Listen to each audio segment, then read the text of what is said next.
फेरि कहाँ आउँछ घुमेर यो बालपनको उमेर भन्ने गीत चाहिँ एकदम राइटै हो जस्तो लाग्छ साथीहरू। किनभने यो बाल उमेरमा चाहिँ एकदमै सानोतिनो कुरामा नि एकदम खुसी हुन्छ नि त। सो साथीहरू हामी पनि त्यस्तै थियौँ सानोमा चाहिँ।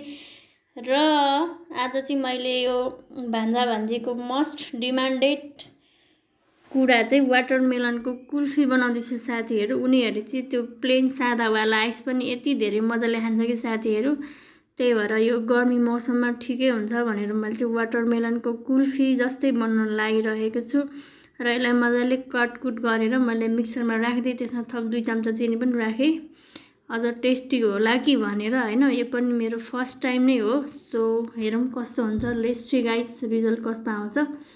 अनि मैले यसलाई मजाले तारेँ, त्यसपछि अब कपमा राखिदिन्छु।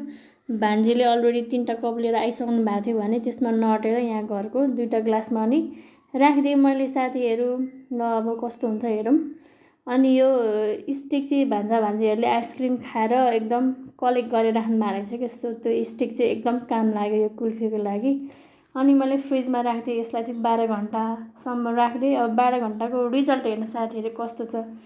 हेर्दाखेरि त एकदमै राम्रो देखिन्छ साथीहरू होइन। अब हेरौँ कस्तो छ है त, निकालेर निस्किन्छ कि निस्किँदैन हेरौँ साथीहरू। वाउ ल यस्तो भएछ, एकदम राम्रो भएछ साथीहरू। यो चाहिँ हाम्रो कुनै पनि फुटेन क्या साथीहरू, निकाल्दा चाहिँ यस्तो भयो।